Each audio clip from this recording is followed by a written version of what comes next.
உலகமே ஜெல்சா பண்றதுக்கான ஒரு நல்ல இடம். பெரிய கிளப்பு கட்டி வச்சிருக்காரு கடவுள் நமக்கு. பசி இல்லைன்னா சாப்பிட மாட்டோம். உற்சாகம் பண்ணு இல்லைன்னா அந்த ஜல்சா பண்ற எண்ணம் வரலன்னா என்ன பண்ண மாட்டேன். அப்பதான் சந்தோஷமா தட்டு போவோம், ஜாலியா இருப்போம், மகிழ்ச்சியா இருப்போம், கொண்டாட்டமா இருப்போம். ஆன்மீகனாவே ஜாலியா இருக்குது, கொண்டாட்டமா இருக்குது, மகிழ்ச்சியா இருக்குது. என் மூஞ்ச பார்த்து தாலியெல்லாம் வச்சுக்க பார்த்து பெரிய ஒரு பாவம் அமைதியான ஒரு நினைச்சா அது உங்க தப்பு. எனக்குள்ள ஒரு மோசமான ஜல்சா பேர் விழிக்கிறான். செம்ம போத வாழ்க்கை கொண்டாட்டமா இருக்கிறதுக்கு அப்படின்னு புரிஞ்சுச்சானா உங்களால ஜெல்சா பண்ணாம இருக்க முடியாது. இப்படி சொல்லுங்க, இப்படி சொன்னா நீங்க ஒத்துப்பீங்க. வாழ்க்கை ஒண்ணுமே இல்லைன்னு புரிஞ்சிச்சுன்னா உங்களால உற்சாகமா இல்லாம இருக்க முடியாது. அப்படின்ட்டு நான் சோகமா சொன்னா எப்படி இருக்கான்? அப்படி பேச முடியாது.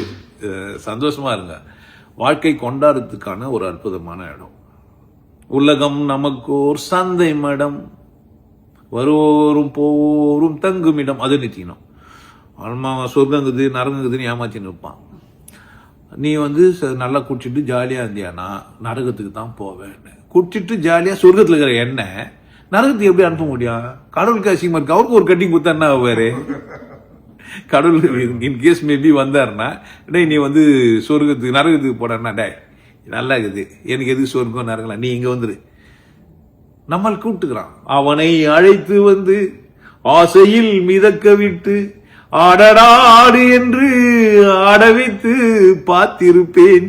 படுவான் வேதனையை பட்டதே போதும் என்பான் பாவியவன் பெண் குலத்தை படைக்க. நாம அப்படி கிடையாது. No no no. ஒரு நர்ஸ் பொண்ணு சொன்னா டாக்டர் பொண்ணு காதலி. ஆழ்வார்பேட்டை ஆண்டவா வெட்டிய போட்டு தாண்டவா ஒரே காதல் ஊரில் இல்லையாடா. காதல்ல ஒன்னெல்லாம் இல்லை, சொம்ம புனிதம் கணிதானே சொம்மனை ஏமாத்திங்கிறேன். ஒன்றும் கிடையாது. ஊர்ல எடுத்துக்கு சொஞ்சிக்கணும். That sir.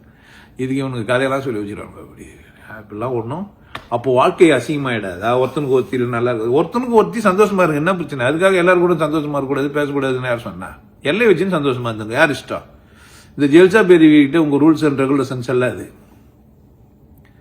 ஏன் போட்டு தாக்கு வரா ஒரு புறா போட்டு தாக்கு உங்க கடல் ஏறா போட்டு தாக்கு போட்டு பாட்டு பட்டான் அப்படி கம்முன்னு இருக்க முடியும்.